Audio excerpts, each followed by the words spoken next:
So viewers, এই মুহূর্তে রয়েছে রাজ্যের সমস্ত কৃষকদের জন্য বিরাট বড় সুখবর।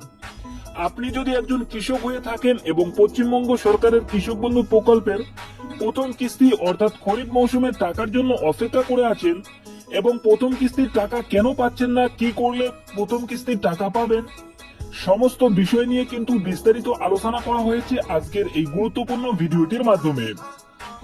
এই 2025 সালে কৃষক বন্ধু প্রকল্পের প্রথম কিস্তি অর্থাৎ খরিফ মৌসুমের টাকা কবে থেকে দেওয়া হবে সেই বিষয়ে কিন্তু আজকে অর্থাৎ 3রা জুন মঙ্গলবার উঠে এলো বিরাট বড় আপডেট। এছাড়াও বন্ধুরা, বাংলার শস্য বীমা প্রকল্পে টাকা ছাড়া হয়েছে। তো এখনো যে সমস্ত কৃষকরা বাংলার শস্য বীমা প্রকল্পে টাকা পাননি তাদের টাকা কবে থেকে দেওয়া হবে সেই বিষয়ে কিন্তু সঠিক আপডেট জানানো হয়েছে আজকের এই গুরুত্বপূর্ণ ভিডিওটির মাধ্যমে। এছাড়াও সমস্ত কৃষকদের করতে হবে আধার লিঙ্কের কাজ। তো আধার লিঙ্কের কাজটি কিভাবে করবেন এবং কোথায় গেলে সঠিকভাবে করতে পারবেন, কি কি ডকুমেন্ট লাগবে, কি ফর্ম ফিল আপ করতে হবে, সমস্ত বিষয় নিয়ে কিন্তু আলোচনা করা হয়েছে আজকের এই গুরুত্বপূর্ণ ভিডিওটির মাধ্যমে। এছাড়াও কৃষকদের জন্য আরো নতুন কয়েকটি আপডেট নিয়ে জানানো হয়েছে আজকের এই ভিডিওটির মাধ্যমে। ভিডিওটি একটি খুবই গুরুত্বপূর্ণ হতে চলেছে, তাই ভিডিওটি সম্পূর্ণ দেখার অনুরোধ রইল। ভিডিওটি সম্পূর্ণ দেখলে জানতে পারবেন আপনি আপনার ব্যাংক অ্যাকাউন্টে কৃষক বন্ধু প্রকল্পের টাকা কবে ঢুকবে। তাই যে সমস্ত কৃষক ভাইয়েরা এখনো পর্যন্ত চ্যানেলটিকে সাবস্ক্রাইব করেননি অবশ্যই মনে করে আমাদের চ্যানেলটিকে সাবস্ক্রাইব করে নিন, কারণ আমার এই চ্যানেলের মাধ্যমে কৃষক বন্ধু প্রকল্প সহ কেন্দ্রীয় ও রাজ্য সরকারের যে কোনো আপডেট সবার আগে আপনি আপনার মোবাইলে পেয়ে যাবেন। তো চলুন বন্ধুরা, এবার দেখে নেওয়া যাক কি বলা হয়েছে আজকের এই প্রতিবেদনে। কৃষকরা আমাদের প্রাণ, কৃষকদের নিয়েই আমাদের জীবনযাপন। সবার প্রথমে আমরা দেখব কৃষক বন্ধু প্রকল্পের প্রথম কিস্তির টাকা দেওয়ার ফাইনাল তারিখ কবে। এই প্রকল্প কেবল আর্থিক সহায়তা নয়, এটা এক আশ্বাস, তুমি একা নাও, সরকার পাশে আছি। 2019 সালে 1 জানুয়ারি কৃষক বন্ধু প্রকল্পের সূচনা হয়। তখন কৃষকরা বছরে সর্বোচ্চ 5,000 টাকা পর্যন্ত সহায়তা পেতেন, কিন্তু সময়ের সঙ্গে বদলে এসেছে প্রকল্পের পরিমাণ। 2021 সালে 17 জুন কৃষকদের দাবিকে সম্মান জানিয়ে এই প্রকল্প ফিরে আসে নতুন রূপে, নতুন নামে, কৃষক বন্ধু প্রকল্প নামে। এখন 1 একর বা তার বেশি জমির মালিক কৃষকরা বছরে 10,000 টাকা পর্যন্ত পান, আর যাদের জমি 1 একরের কম তারাও পান বছরে 4,000 টাকা পর্যন্ত সহায়তা। এই টাকাটা দেওয়া হয় 2 কিস্তিতে। প্রথম কিস্তি খরিফ মৌসুম, যার সময় হলো এপ্রিল থেকে সেপ্টেম্বর মাসের মধ্যে, আর দ্বিতীয় কিস্তি রবি মৌসুম, যার সময় হলো অক্টোবর থেকে মার্চ মাসের মধ্যে। কিন্তু এই প্রকল্প কেবল টাকার অঙ্কে সীমাবদ্ধ নয়, এটি এক ভরসার হাত, যা দুঃসময়ে কৃষক পরিবারের পাশে নিঃশব্দে দাঁড়িয়ে থাকে, যা বিপদের দিনে কৃষকের পরিবারের পাশে দাঁড়িয়ে থাকে। যদি কোনো কৃষকের বয়স 18 থেকে 60 বছরের মধ্যে হয় এবং তার অকাল মৃত্যু ঘটে, তাহলে তার পরিবার পায় 2 লক্ষ টাকার এককালীন সাহায্য। এটা শুধু টাকা নয়, একটা প্রতিশ্রুতি, তুমি একা থাকলেও সরকার তোমার পাশেই আছে। মে মাস শেষ, জুন মাস শুরু, কবে আসবে কৃষক বন্ধু প্রকল্পের টাকা? এই একটাই প্রশ্ন এখন ঘুরছে লক্ষ লক্ষ কৃষকের মনে। নিয়ম অনুযায়ী এপ্রিল থেকে সেপ্টেম্বরের মধ্যে কৃষকরা এই প্রকল্পের প্রথম কিস্তির টাকা পান, কিন্তু 2025 সাল শুরু থেকেই কৃষকদের জন্য এনেছে একের পর এক সমস্যা। ডিবিসি বাঁধ থেকে হঠাৎ বেশি জল ছাড়ার ফলে হাজার হাজার একর জমি জলের নিচে, ধান আর আনাজের চারা গাছ ডুবে গেছে। অনেকে এখনো চাষ শুরুই করতে পারেননি, ফসলের স্বপ্ন যেন ভেঙে পড়েছে গোড়াতেই। তার উপর সময়ের আগে বৃষ্টি এসে অনেকের বীজ আর চারা গাছ নষ্ট করে দিয়েছে। আবার নতুন করে রোপণ করতে গিয়ে খরচ বেড়েছে দ্বিগুণ। সার, ঔষধ আর কীটনাশকের দাম এতটাই বেড়েছে যে অনেকেই ঠিক মতো উপকরণ কিনতেও পারছেন না।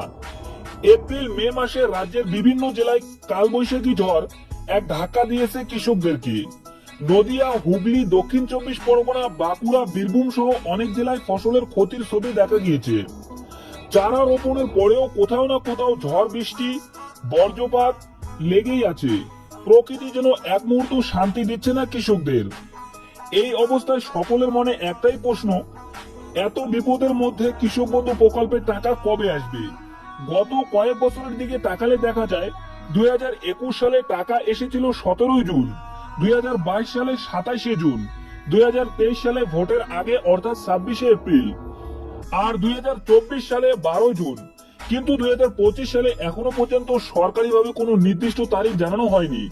তবে প্রশাসনিক সূত্র খবর 13 জুনের মধ্যে টাকা পাঠানোর কাজ শুরু হতে পারে। সবকিছু ঠিকঠাক থাকলে 24 জুনের মধ্যে কৃষকদের অ্যাকাউন্টে পৌঁছে যাবে সেই অপেক্ষার টাকা। বিভিন্ন ব্লক অফিসের অধিকারীরাও জানাচ্ছেন খুব শীঘ্রই সুখবর আসতে চলেছে। তবে একটা জিনিস খুবই জরুরি, অনেক কৃষকের আধার এখনো লিংক করা নেই। এই কাজটা শেষ হলেই টাকা পাঠানো শুরু হবে। আশা করা যাচ্ছে জুন মাসের প্রথম সপ্তাহে অধিকাংশ কৃষকদের আধার লিংকের কাজ সম্পূর্ণ হয়ে যাবে। বাংলা শস্য বীমা প্রকল্পে টাকা দেওয়া শুরু। বাংলা শস্য বীমা প্রকল্পের মাধ্যমে 158 কোটি টাকার ঘোষণা। এই সহায়তা সেই সব কৃষকদের দেওয়া হচ্ছে যারা চলিত রবি মৌসুমে প্রতিকূল আবহাওয়ার কারণে আলু চাষের ক্ষতির মুখে পড়েছেন। এখনো যে সমস্ত কৃষকরা টাকা পাননি তাদের জুন মাসের প্রথম সপ্তাহের মধ্যে টাকা ক্রেডিট হয়ে যাবে বলে জানা গেছে সূত্র মারফত। অনেক কৃষক অভিযোগ জানিয়েছেন যে তাদের আলু চাষের ক্ষতি হওয়া সত্ত্বেও তাদের বাংলা শস্য বীমা প্রকল্পে টাকা এখনো আসেনি। এই বিষয়টা নিয়ে জেলার ব্লক অফিসের পক্ষ থেকে খতিয়ে দেখা হচ্ছে বলে জানা গেছে বিশ্বস্ত সূত্র মারফত। এই বাংলা শস্য বীমা প্রকল্পের টাকা মুখ্যমন্ত্রীর নির্দেশ অনুযায়ী 20 তারিখ থেকে কৃষকদের ব্যাংক অ্যাকাউন্টে টাকা পাঠানো শুরু হয়েছে। কৃষক বন্ধু প্রকল্পের অনলাইন স্ট্যাটাস দেখা যাবে কিভাবে?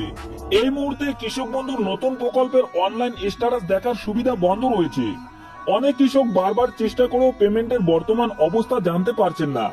ওয়েবসাইটে ঢুকলে স্ট্যাটাস দেখার অপশন দেখা গেলেও সেখানে কোনো রকম তথ্য আপডেট হচ্ছে না। এমন পরিস্থিতিতে কৃষকদের পরামর্শ দেওয়া হচ্ছে যাদের জরুরি দরকার তারা যেন নিকটবর্তী কৃষি অফিসে গিয়ে যোগাযোগ করেন।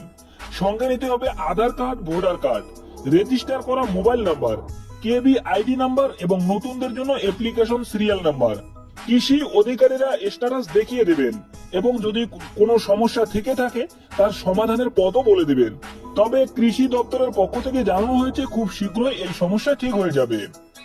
কোন কৃষকদের টাকা আগে দেওয়া হবে? গত বছরের অভিজ্ঞতায় দেখা গেছে যারা পুরনো উপভোক্তা অর্থাৎ আগে থেকেই যাদের নাম এই প্রকল্পে নথিভুক্ত রয়েছে তাদের ক্ষেত্রে টাকা দেওয়ার প্রতিক্রিয়াটি ছিল সহজ। প্রথমে এডিও আপলোডের লেখা দেখা গিয়েছিল, তারপরে সরাসরি অ্যাকাউন্ট ভ্যালিড হয়ে টাকা চলে এসেছিল অ্যাকাউন্টে।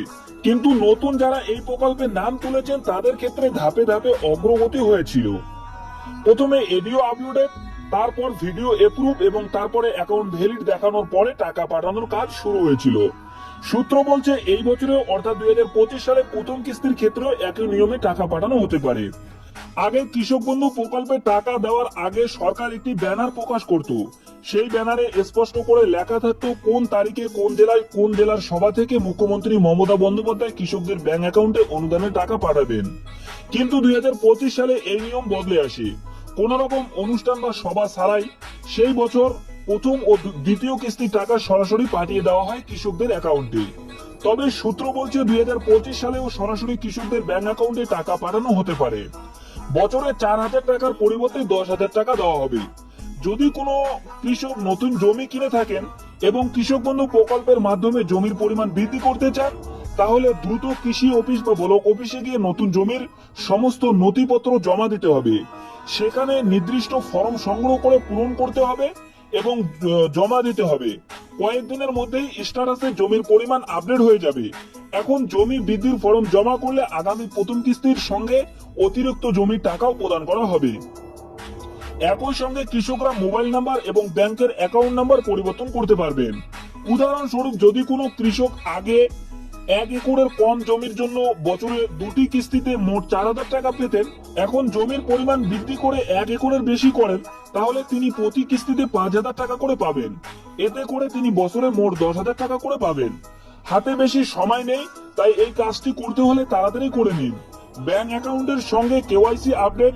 কৃষক বন্ধু প্রকল্পের অধীনে প্রত্যেক কৃষককে নিজের ব্যাংক অ্যাকাউন্টের সঙ্গে আধার ও কেওয়াইসি আপডেট আছে কিনা তা নিজে গিয়ে ব্যাংকে যাচাই করে নিতে হবে। পূর্বের অভিজ্ঞতা বলছে শুধু এই দুটি কারণে বহু কৃষকের অ্যাকাউন্টে কৃষক বন্ধু প্রকল্পে টাকা জমা হয়নি। যদি কারো ব্যাংক অ্যাকাউন্টে আধার লিংক না থাকে বা কেওয়াইসি সম্পূর্ণ না হয় তাহলে সেই নাম টাকা পাওয়ার তালিকা থেকে বাদ পড়তে পারে। তাই আর দেরি নয়, জমি যেমন নিজের তেমন ব্যাংকের তথ্য নিজের হাতে ঠিক করুন, তাহলে সময় মতো মিলবে সরকারি সহায়তা। ব্যাংকের অ্যাকাউন্টের সঙ্গে কেওয়াইসি করার জন্য ব্যাংক থেকে একটি ফর্ম সংগ্রহ করতে হবে এবং সেটি ভালোভাবে পূরণ করে তার সঙ্গে আধার কার্ড জেরক্স, প্যান কার্ডের জেরক্স ও ব্যাংকের পাসবইয়ের প্রথম পাতার জেরক্স জমা দিতে হবে। জমা করার 24 ঘন্টার মধ্যেই ব্যাংক অ্যাকাউন্টের সঙ্গে কেওয়াইসি আপডেট হয়ে যাবে। তাই আর দেরি না করে এখনই ব্যাংকে গিয়ে এই কাজটি করে নিন। আধার লিঙ্ক না করলে আগামী কিস্তির টাকা পাবেন না। যেসব কৃষকদের কৃষক বন্ধু পোর্টালের সঙ্গে এখনো আধার লিঙ্ক করা হয়নি, তাদের নামের তালিকা ইতিমধ্যে গ্রাম পঞ্চায়েত অফিসে পাঠানো হয়েছে। এই তালিকায় নাম থাকলে অবিলম্বে আধার লিঙ্কের কাজ সম্পূর্ণ করতে হবে, কারণ আধার লিঙ্ক না থাকলে আগামী কিস্তির টাকা ব্যাংকে আসবে না। আধার লিঙ্কের সময়সীমা নিয়ে সরকারি কোনো নির্দিষ্ট আপডেট না থাকলেও বিশ্বস্ত সূত্র মারফত জানা গেছে জুন মাসের প্রথম সপ্তাহ পর্যন্ত এই প্রতিক্রিয়া চলতে পারে। বিশেষভাবে লক্ষ্য করা গেছে অনেক কৃষকের আধার কার্ড, ভোটার কার্ড ও জমির কাগজে নাম বা ঠিকানা মেলেনি, ফলে আধার লিঙ্ক করতে সমস্যা হচ্ছে। যাদের এমন সমস্যা রয়েছে তাদের দ্রুত সংশোধন করে আধার সংযোগকরণ সম্পূর্ণ করতে হবে। তালিকাভুক্ত কৃষকদের সঙ্গে নথিগুলি নিতে হবে, সব কাগজে নিজের সই সহ। 1 নম্বরে আধার কার্ডের জিরক্স, 2 নম্বরে ভোটার কার্ডের জিরক্স, 3 নম্বরে সিঙ্গেল অ্যাকাউন্ট ব্যাংকের পাসবইয়ের প্রথম পাতার জিরক্স, 4 নম্বর জমির হাল রেকর্ড পর্চা বা খতিয়ানের জিরক্স, 5 নম্বরে আধারের সঙ্গে যুক্ত মোবাইল নাম্বার। তাই আর দেরি না করে নিকটবর্তী পঞ্চায়েত অফিসে গিয়ে নিজের নামের তালিকা দেখে প্রয়োজনীয় কাগজপত্র সহ আধার লিঙ্কের কাজটি দ্রুত সম্পূর্ণ করুন। তো বন্ধুরা, এই ছিল আজকের আপডেট। আজকের ভিডিওটি আপনাদের কেমন লাগলো তা অবশ্যই কমেন্টে জানাবেন। আমাদের চ্যানেলে নতুন হয়ে থাকলে চ্যানেলটিকে সাবস্ক্রাইব করবেন। দেখা হচ্ছে আগামী কোনো নতুন আপডেট নিয়ে। ততক্ষণ সুস্থ থাকবেন। Take care.